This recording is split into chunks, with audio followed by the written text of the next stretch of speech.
Hello friends, सफलता career institute के online classes में आपका स्वागत है।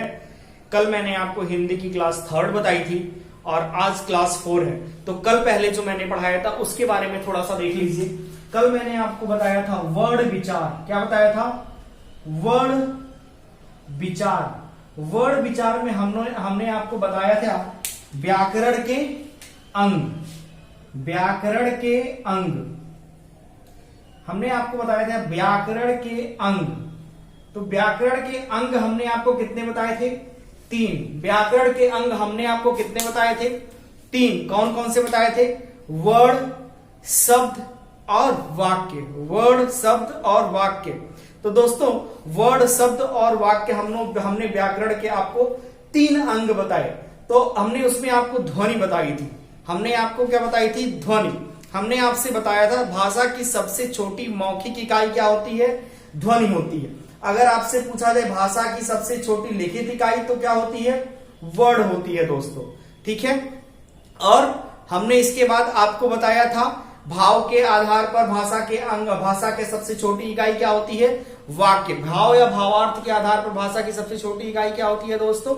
वाक्य। हमने आपसे कहा था अर्थ के आधार पर। हमने आपसे कहा था अर्थ के आधार पर भाषा की सबसे छोटी इकाई क्या होती है दोस्तों? हमने आपसे कहा था शब्द होती है। हमने आपसे कहा था अर्थ के आधार पर भाषा के कितने अंग हैं? 2 अंग हैं, शब्द और वाक्य। हमने आपसे कहा था भावार्थ के आधार पर, भाव या भावार्थ के आधार पर भाषा के कितने अंग हैं? तो वाक्य केवल 1। ठीक है। इसके बाद हमने आपसे कहा था कि वर्ड, वो है किसकी? वर्ड की। ठीक है। तो वर्ड के कितने वर्ड कितने प्रकार के? 2। पहला क्या हो गया? स्वर, और दूसरा क्या हो गया? व्यंजन। स्वर और व्यंजन। वर्ड कितने प्रकार के दोस्तों? 2। स्वर और व्यंजन। तो स्वर क्या होते हैं? स्वतंत्र। स्वर क्या होते हैं? स्वतंत्र।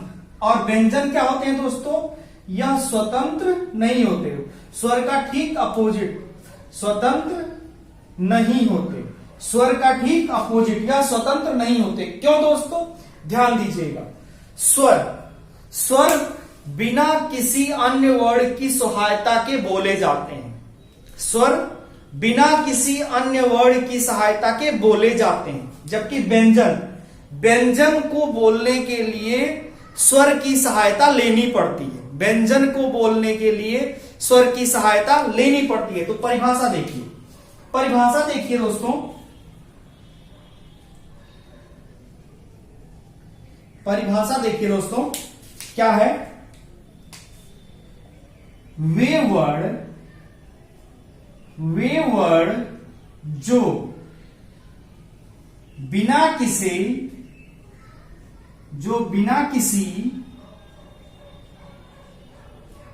अन्य वर्ड की सहायता के बोले जाते हैं। किसके? बिना किसी अन्य वर्ड की सहायता से बोले जाते हैं।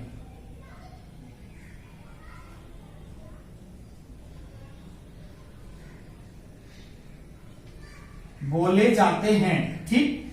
वे वर्ड जो बिना किसी अन्य वर्ड की सहायता के बोले जाते हैं वो क्या कहलाते हैं दोस्तों? स्वर कहलाते हैं। दूसरा देखिए, परिभाषा इसकी क्या होगी? वे वर्ड जिन्हें उच्चारित करने के लिए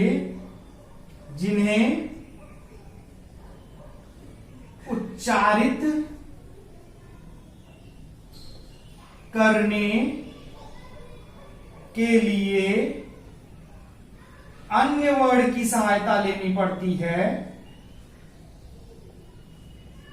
अन्य वर्ड की सहायता लेनी पड़ती है।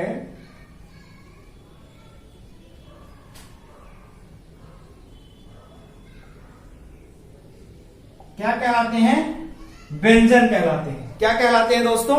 व्यंजन कहलाते हैं। मतलब वे वर्ड जिन्हें उच्चारित या जिन्हें बोलने के लिए अन्य वर्ड की सहायता लेनी पड़ती है क्या कहलाते हैं? व्यंजन कहलाते हैं। और वे वर्ड जो बिना किसी अन्य वर्ड की सहायता के बोले जाते हैं वो क्या कहलाते हैं दोस्तों? स्वर कहलाते हैं। वे क्या कहलाते हैं दोस्तों? स्वर कहलाते हैं। अब बात करते हैं स्वर कितने हैं। स्वर कितने हैं, इसके बाद फिर बात करेंगे हम व्यंजन की। तो ठीक है दोस्तों, स्वर कितने हैं। ठीक है,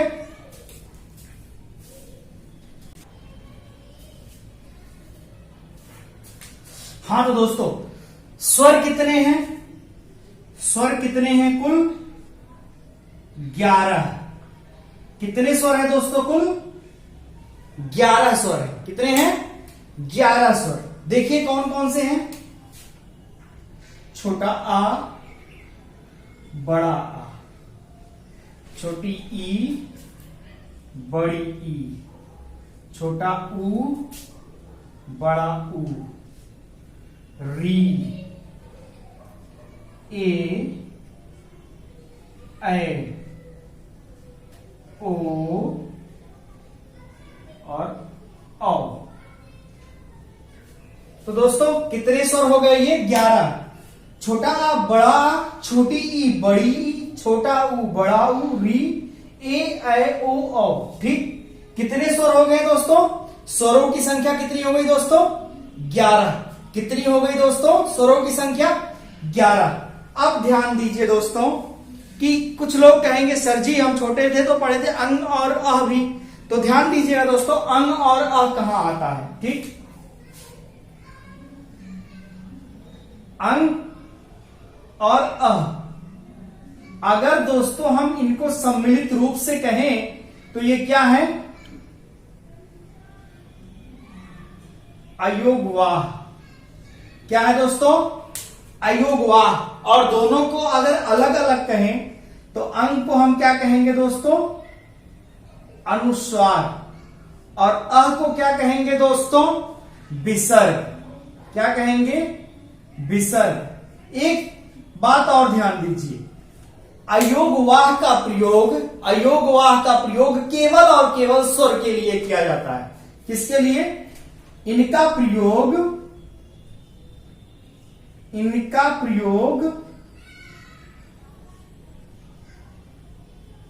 केवल स्वर के लिए किया जाता है। किसके लिए, केवल स्वर के लिए किया जाता है। इनका प्रयोग केवल किसके लिए किया जाता है दोस्तों, स्वर के लिए। इनका प्रयोग केवल किसके लिए किया जाता है दोस्तों, स्वर के लिए किया जाता है। एक बात और ध्यान दीजिए दोस्तों, वर्ड और एक चीज होती है अक्षर। क्या होता है, अक्षर। तो ध्यान दीजिएगा दोस्तों, सभी वर्ड अक्षर होते हैं। क्या होते हैं, सभी वर्ड अक्षर होते हैं। सभी वर्ड अक्षर होते हैं। ठीक, लेकिन सभी अक्षर वर्ड नहीं होते। सभी अक्षर वर्ड नहीं होते। सभी वर्ड अक्षर होते हैं लेकिन सभी अक्षर वर्ड नहीं होते। अक्षर क्या है, वह ध्वनि जो एक साथ में उच्चारित हो जाती है, वह ध्वनि जो एक श्वास में उच्चारित हो जाती है। अक्षर क्या है, वह ध्वनि जो एक श्वास में उच्चारित हो जाती है। क्या, वह ध्वनि जो एक श्वास में उच्चारित हो जाती है। वह ध्वनि जो एक श्वास में उच्चारित हो जाती है। तो क्या कहे दोस्तों, वर्ड कितने प्रकार के, स्वर और व्यंजन 2 प्रकार के। स्वरों की संख्या कितनी दोस्तों 11। छोटा बड़ा, छोटी बड़ी, छोटा बड़ा, री, ए ओ और औ।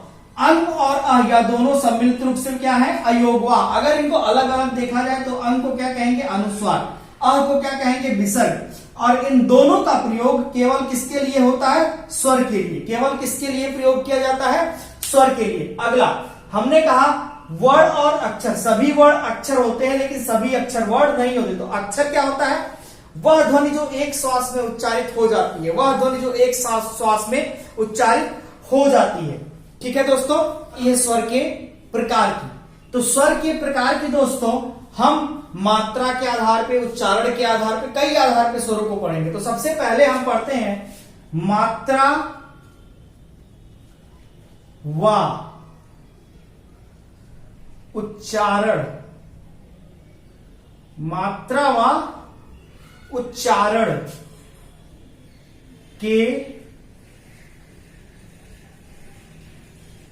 आधार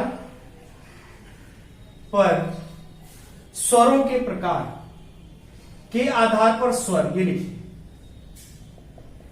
मात्रा व उच्चारण के आधार पर स्वर। तो मात्रा व उच्चारण के आधार पर अगर हम बात करते हैं स्वर की, तो कितने पार्ट होंगे स्वर के? मात्रा व उच्चारण के आधार पर अगर हम स्वर की बात करते हैं तो कितने पार्ट होंगे स्वर के? पहला ह्रस्व स्वर, क्या होगा? ह्रस्व स्वर, ठीक। दूसरा होगा